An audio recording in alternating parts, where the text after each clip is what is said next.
Operation सिंदूर 140 करोड़ भारतीयों को यह नाम भी अच्छा लगा और भारतीय फौज ने जो काम किया वो काम भी अच्छा लगा।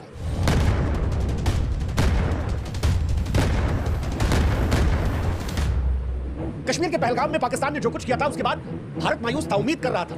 हम सब ने प्रधानमंत्री नरेंद्र मोदी को क्रिटिसाइज किया था, लेकिन आज उस आलोचना के बाद हम कह रहे हैं thank you Modi ji, thank you, thank you. Pakistan के घर में घुसकर तीन बार पाकिस्तान के 3 अलग अलग प्रधानमंत्रियों को उनकी औकात दिखाने के लिए thank you Modi, thank you Modi ji. Uri हमले के बाद नवाज शरीफ को धूल चटाने के लिए थैंक यू मोदी जी। पुलवामा के बाद इमरान खान की हेकड़ी निकालने के लिए थैंक यू मोदी जी। पहलगाम के बाद जो हिंदुस्तानियों में गुस्सा भरा था, उस गुस्से को समझकर, आलोचना सहकर, समय लेकर अब पाकिस्तान को वो जख्म देने के लिए जिसका इंतजार होता, थैंक यू मोदी। सिंदूर का बदला आतंकवादियों के खून से लेने की थैंक यू मोदी जी। 22 अप्रैल को जो आतंकियों की चेतावनी थी, 7 मई को उस चेतावनी का हिसाब चुकाया, थैंक यू मोदी।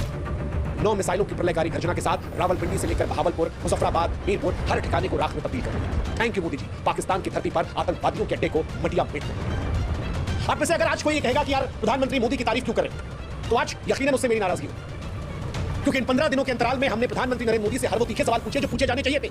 हमने प्रधानमंत्री को क्रिटिसाइज किया, सुरक्षा को लेकर सवाल पूछे, लेकिन मोदी जी ने जब पाकिस्तान पर हमला करके अपनी बात को सही साबित किया, जिसमें उन्होंने कहा था कि मुझ में रिस्क लेने की क्षमता औरों से ज्यादा है, हिंदुस्तान के लोगों के लिए खामोश हूं, लेकिन अगर ये भावनाएं आएंगी तो वो हिसाब होगा। वो जो मोदी जी ने कहा था कि इस बार पुलवामा और उरी के हमले के बाद जो प्रहार हुआ था उससे बहुत बड़ा प्रहार हुआ, और अब जब ऑपरेशन सिंदूर हुआ है तो आज भारतीय फौज के लिए सम्मान बढ़ा है और मोदी जी के लिए दिल से शुक्रिया। पाकिस्तान वो मुल्क है जहां पर प्रधानमंत्री तो बदलते रहते हैं, लेकिन आतंकवाद को बदलने की नीति नहीं बदलती। नवाज शरीफ आए, उस वक्त भारत ने उरी का दंश झेला, इमरान खान आए, हमने पुलवामा का दंश झेला, शहबाज शरीफ ने पहलगाम दिया। हर बार की वही पाकिस्तान की कहानी है, आतंकवादी शिविर अपने घरों में लगाते हैं, हिंदुस्तान पर हमला करते हैं, और उसके बाद जब हिंदुस्तान रिएक्ट करता है तो दुनिया के सामने हम निर्दोष हैं। लेकिन आज शुक्रिया मैं प्रधानमंत्री मोदी को इसलिए भी कह रहा हूं क्योंकि मोदी जी पिछली बार जब आपने वार किया था तो पाकिस्तान और हमारे देश में कुछ लोगों ने मानने से इनकार कर दिया, लेकिन इस बार जब पाकिस्तान की तरफ से फौज कह रही है कि हम पर प्रहार हुआ है, तो आज 140 करोड़ भारतीय पहलगाम को याद करके अपनी आंखों के अश्क को पोंछ के कह रहे हैं thank you Modi, thank you Modi, और थैंक यू इस नाम के लिए, ऑपरेशन सिंदूर। नाम भी अच्छा है, काम भी अच्छा है।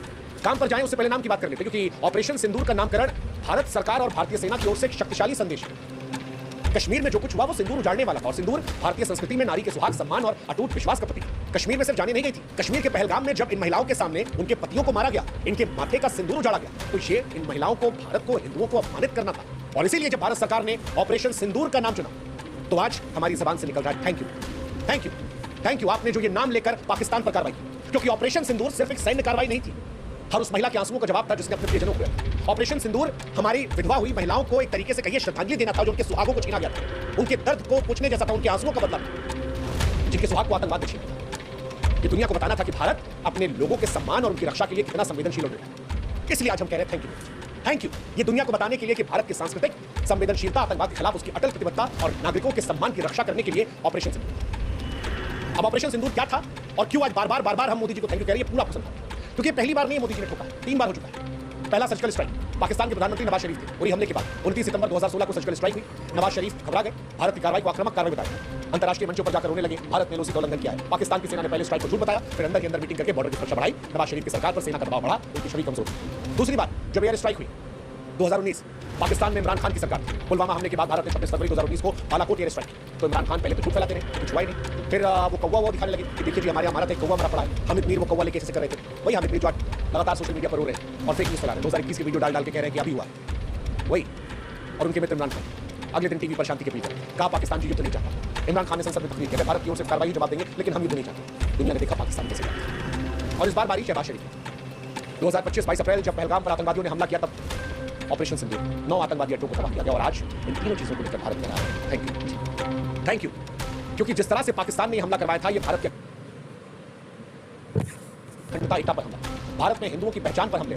भारत इसके बाद क्या खामोश रहता, या भारत एक ऐसा जवाब देता जो पाकिस्तान की आने वाली नस्लों को याद रहता कि भारत ने बताया कि वो संवेदनशील है, शांत है, पहले प्रहार नहीं करने वाला, लेकिन आतंकवाद पर अंतिम प्रहार करने वाला। जबरदस्त कार्रवाई रही। ये कार्रवाई ऐसी थी जिसने पाकिस्तान के मन में खौफ पैदा कर दिया। पाकिस्तान से जो वीडियोस आ रहे हैं, जिस तरह से लोग बौखलाए भाग रहे हैं, जिस तरह से आतंकवादियों के अड्डे पर हमला हुआ है, ये बताता है कि ये भारत जवाब देना चाहता है, और भारत ने इस बार हर एक जगह को टारगेट के तौर पर चुना। इस बार पाकिस्तान को हमें जवाब नहीं देना, पाकिस्तान खुद बता रहा है कि कहां हमला हुआ, और इसीलिए हम कह रहे हैं थैंक यू, क्योंकि जो टारगेट भी चुने गए वो जबरदस्त टारगेट। खुशी है हमें कि हमारी फौज ने पाकिस्तान के लोगों को निशाना नहीं बनाया, खुशी है हमें कि हमने पाकिस्तान की महिलाओं को, बच्चों को, बुजुर्गों को वहां निशाना नहीं बनाया, हमने वहां के आतंकवादियों को निशाना बनाया।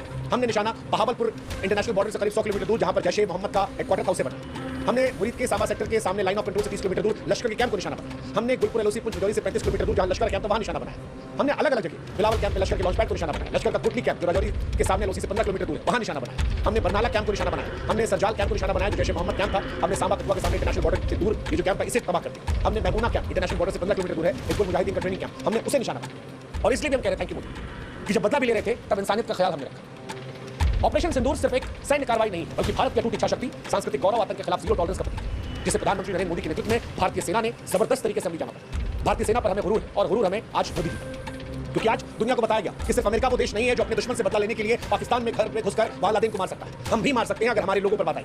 हमने दुनिया को बताया कि भारत भी अपने लोगों के सम्मान और सुरक्षा से कोई समझौता नहीं करेगा, चाहे नवाज शरीफ प्रधानमंत्री हो, इमरान खान हो या शहबाज शरीफ, सबके सब अगर आतंकवाद को पालेंगे तो भारत के प्रयास करेंगे। सिंदूर का रंग आतंकवादियों के खून से रंगने के लिए, भारत का परचम ऊंचा लहराने के लिए आज थैंक यू इस बात को बताने के लिए कि भारत से बोलता नहीं, दुश्मन के घर में घुसकर जवाब देता है।